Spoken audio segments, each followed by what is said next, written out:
Welcome to the Abundant Vision Fundraising Podcast. Whether you are a seasoned professional or a first-time fundraiser, we have the advice you need to take your next step toward major gift mastery.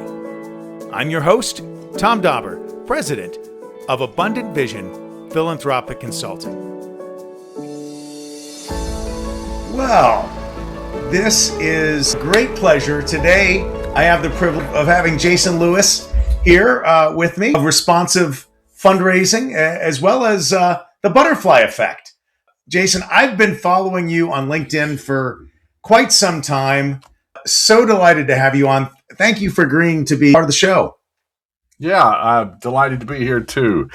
And I probably hear that periodically, that folks have been following me around a little bit on LinkedIn, or my opinions on working out my opinions on Substack or something like that. So I'm glad to take the conversation to another level.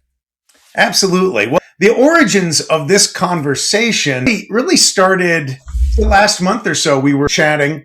You were sharing about some things you're doing with a consulting group. And then we got onto the topic of the gift and what that is, and gift theory and all those sorts of things. And anyway, I appreciate you coming on the show to talk about gift theory. And we've got a lot of folks that listen to the show that are new to the profession, or maybe folks that have moved into the nonprofit world from other roles or for other reasons. And this was going to be really helpful for them. But before we get into all that sort of stuff, tell us a little bit about your fundraiser origin story. How did you find your way into fundraising in the first place? What were you doing before this work became part of your life? You know, I've spent my whole career in this space. My wife and I, shortly after we married, went to work for a children's home in the southwest corner of Virginia.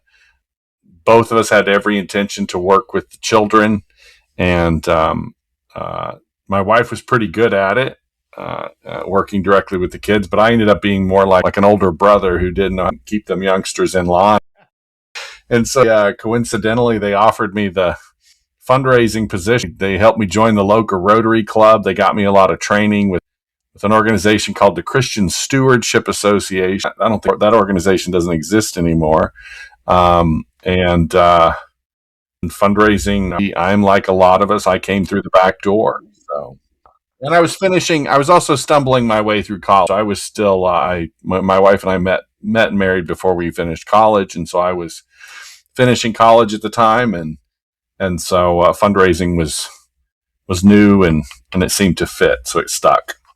That's awesome. Now, did you grow up in the South? Where were you from originally? My dad was U.S. Coast Guard, so we moved around quite a bit. I graduated high school, Thomas, in Astoria, Oregon, of all places. Met my wife in Savannah, which is where we were earlier in high school. My parents retired in South Georgia. Dad had 2 assignments in Mobile, so we did plenty of if you listen to me long enough, you'll hear that Southern drawl in there. But that's not because I grew up, exclusively in the South. It's just because the Coast Guard had a tendency to be very coastal. And so, either on the Atlantic or the Gulf. And Dad had a number of assignments on the West Coast as well growing up. So, yeah, so I've kind of been around. The only place, you're up in Michigan, right? Ohio. Ohio. Yeah. So that's the one part of there's certain parts of the country that don't open up to a big giant water source, and so those are the parts of the country that I'm not as familiar with. That makes total sense. Yeah. Well, before we jump in further, when you're not fundraising, when you're not consulting, when you're not teaching, all the things that you do, what do you actually do with your free time? What helps you disconnect and recharge? Yeah, so we've lived in York, Pennsylvania, Thomas, for 18 years. My younger daughter will be 18 this year. We moved here right around the time she was born. And we have been fans of the York Revolution, which is a small independent team, a team in an independent league. So these aren't the teams that make it. This is outside the farm system, right? Are we talking baseball? Yeah, baseball. Yeah. So that's what we do. I'm answering your question about, what do I enjoy doing when I'm not consulting and not teaching? Usually I spend baseball season will start here in about another 4 to 6 weeks, and we'll spend 6 months at the ballpark. Wow. Is this one of those teams that plays the Savannah Bananas and all that sort of thing? No, the Savannah Bananas, well, I think they're part of an independent arrangement too. Yeah. They're not part of the farm system, and they're not part of the we have about, with what's called the Mid-Atlantic League. It's a league of about 12 or 15 teams in and around Mid-Atlantic. But those guys, I suspect, if they're part of an official league, are perhaps part of a team in the South, in the Southeast. But it's funny you mentioned the when I was in high school in Savannah, they were the team that actually played at that stadium was the Cardinals, and then they became the Sand Gnats, and then they became the Bananas. So I've been in that stadium where those guys play quite a bit back in my high school and college years. So, that's awesome. A little bit of history there with that team. A lot of folks don't know that team has some history, that before they were Bananas, they were Cardinals and Sand Gnats. Well, it seems like that rebrand has worked well for them. It's worked for them. Yes, it has. It definitely seems to have worked for them. And being as fond of Savannah as my wife and I are, I'm embarrassed to say that we haven't gotten back down there to see a game. But if we were in the area, we'd certainly go. There's an interesting segue here, Jason. The Savannah Bananas, they changed their approach to the way they were doing baseball, and they've had a lot of success. And I think today we're going to talk a little bit about how different approaches in fundraising can really transform work as well, right? Yeah, we're going to try. That's the hope. I'll be gentle. I appreciate it. So, like I mentioned before, we were just having a simple conversation about gift theory. Yeah. And to my surprise, I've actually never heard of gift theory before. Right. Now, I think I know why. I think I've been doing a little more reading, a little more thinking. I think I've been exposed to some of this stuff, but just not with the same terminology. Yeah. But I'm sure that 100% of my listeners, unless they follow you, probably have not heard of it. Yeah. Tell us what gift theory is and why it should matter in our work. So most of us, the first place most of us are going to encounter gift theory, which is just basically the theoretical frameworks, the way we think around gifts differently than like we think about commodities or taxes, any kind of finance. The first place, Thomas, that most of us would encounter that would have been if we took a sociology class or like an anthropology class in college. That would have been the first place we would have encountered it. And we would have, our sociology or anthropology professor might have referenced something called modes of exchange. And modes of exchange is just this notion that, or this recognition that throughout all of human history, going all the way back to the most primitive forms of, all the way back to when human beings were organizing essentially society, they essentially had three different modes of exchanging goods and services and relating to one another. And we've done that through gifts, or gift through like an economy that's sort of centered around gifts. We've had economies that are very centered around something that looks like taxes, or things that look like taxes. And then like what we're all very familiar with in this very present day world, very centered around commodities. So, when we talk about, when you or I or our colleagues talk about being in a very capitalistic or market-driven society, we're talking about that commodity-driven sort of way of, and what the sociologist or anthropology professor would have been trying to get us to understand is that there's been moments in time, just even in some cases, just going back a couple hundred years, there have been places where that role of the market and the commodity hasn't been as strong or central to the way that we, organize ourselves. Yeah. Tell me, so I'm, what's the usefulness of this? Where does this break this down? So what does that mean for the executive director at a small $1 million budget nonprofit? It doesn't mean much of anything for the executive director at the small mom and pop rescue mission or charity. Yeah. The idea that this guy wants to talk about this notion of gift that doesn't probably make a lot of sense. I think those it makes probably the most sense to at least give it some credence and to sort of ponder it are those of us who've been in the fundraising space long enough to know that we've got lots of issues. We've got lots of things we like to complain about, talk about how things don't go right. I shared with you when you and I first met, I said I hosted a podcast for 5 years and I hosted fundraisers like you and I are doing this here today. And I listened for 5 years to fundraisers tell me all the rights and wrongs and all the different ways that we should fix everything that perhaps isn't so right about this thing that we call the fundraising profession. And what's interesting, what I started to pick up on, sort of almost rather coincidentally, not really necessarily looking for it, is I started to realize that the one thing in the whole sort of kit and caboodle when we talk about what fundraising is all about, the one thing that fundraisers never really sort of seem to want to talk about is the gift itself and whether the logic of the gift or this notion of gift theory has any utility, has any value in terms of answering some of our questions and setting the expectations for how these relationships work, or,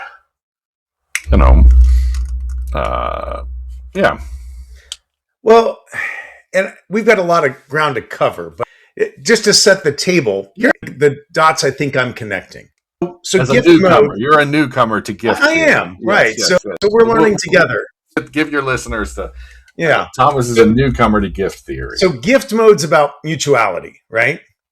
Yeah, so the one author that I shared with you, she's a sociologist, historian at Princeton, and she takes this, she would sort of be in this category of folks who understand. She wouldn't describe herself as a gift theorist, but Natalie Zimmon Davis is she uses this term gift mode, sales mode, and coercive mode, and these are modes of relating. Which is the language, so it's taking this notion of gift theory and it's saying that we can relate to one another as if we're organized around sales or taxes or coercion, or we can organize relationships around the notion of a gift. And most of us are pretty familiar with that when we think about Christmas time.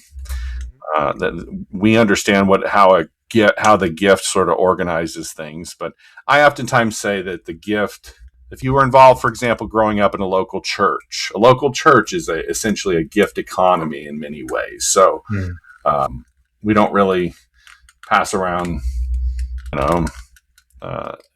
commodity exchange doesn't really work inside the local church, and we don't generally collect taxes inside the local church. And so that's probably the most familiar that a lot of us would have with a gift economy. Sure. And needs do get met. I mean, if you and I think about our involvement perhaps in a local church or religious organization, needs do get met, and we don't use prices. There's no price.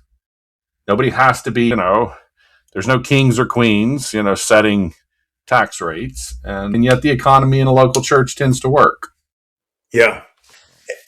The thing, when I think about gift mode or mutuality, it strikes me that it's based on mutual recognition and trust.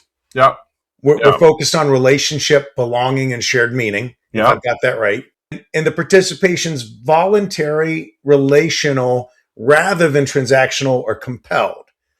When I put those things together and I think about them like that, what comes to mind is training that I got years ago on donor-centered fundraising. Yeah, sure.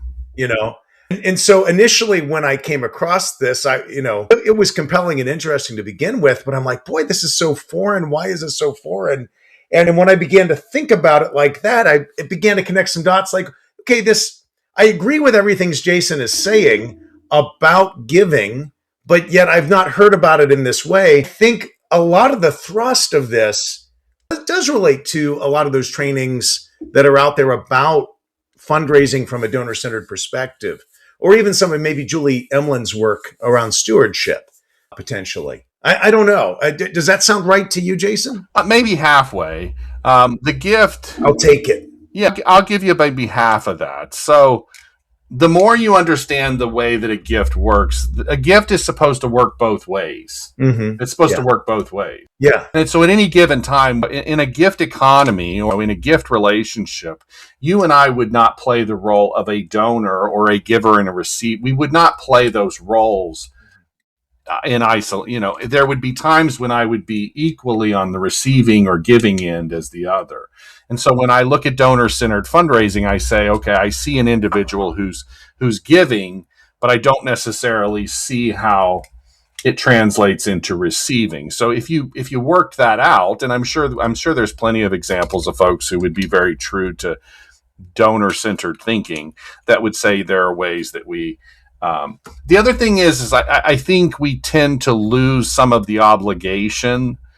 The gift is there not to be about the transaction or the amount that is being exchanged. It's there to form a relationship. It's there to actually form this bond. Most people who write about the gift, and they're making reference to kind of where we're at here, would talk about almost like it's glue, like it's an adhesive that sort of sticks us together. Okay. When I look, 4 out of 5 first-time donors don't renew. Something in it, no matter how much you sprinkle donor-centered language on it or something else, something's not clicking. They don't understand, or we don't understand, or something's getting, because I think there ought to be some sense of obligation that says, okay, once we enter into this relationship, we're in this for the long haul. I don't think donor retention should be as hard as it is. And I think it's because we've let the donor off the hook using more of a commodity consumer-like logic that says, you know, if the donor wants to walk into Walmart and buy something but wants to shop over at Target next week, that's okay. I don't buy that when I think of the gift. The gift relationship is more, it's more sticky. Yeah. So you shared with me an article from your Substack called The Moral Architecture of the Gift. What was happening in the nonprofit world? What are you seeing presently that made you feel like you needed to write about this? And when I launched that podcast 6 or 7 years ago, I had written a small book, and I had written a book in response to what I thought were some of the overriding challenges that our sector or the fundraising community was being confronted with. And then subsequent to that book coming out and listening to all these conversations, I started to just sort of I was sort of forced into making sense of all these other things that maybe we haven't gotten right. And articles like the one you're referencing, I started to do my homework on how did the fundraising profession evolve over time. And if you look at the fundraising profession, it evolved throughout the 20th century. The people that we would sort of credit as being sort of the earliest, sort of the pioneers in our space, very late 19th, early 20th century folks who are trying to make sense of what it is we're trying to do in a rapidly growing and expanding consumer economy. And instead of picking up the logic of like the gift, we just did a lot of borrowing of the logic of the commodity. And so you see one of the things I was hearing on that fast track to the podcast, and I'm listening to these fundraisers, one of the number one complaints that I heard, Thomas, was fundraising is so transactional. I just heard it. Every couple of we would be having conversations not unlike this one, and they just kept saying fundraising is so transactional. I've already picked on the donor retention rates, but here we are, this profession that's evolved, sort of become quite a legitimate career path in the last couple of decades. But at the same time, we keep seeing these reports that, whereas 20 or 25 years ago, 2/3 of Americans were giving, now we're less than half. So, what is it we're doing? And I'm just saying, hey, maybe we just grabbed the wrong toolbox or the wrong sets of tools, or maybe we drew some conclusions about who the donor is. And it's consequently led us to where we find ourselves today. That's all the time we have today. But be sure to tune in next week to hear the next part of this exciting conversation. Now, if you've enjoyed this podcast, please be sure to subscribe and give us a 5-star rating on your podcast provider. I'm your host, Tom Dauber. Thank you for joining me as we journey together towards major gift mastery on the Abundant Vision Fundraising Podcast.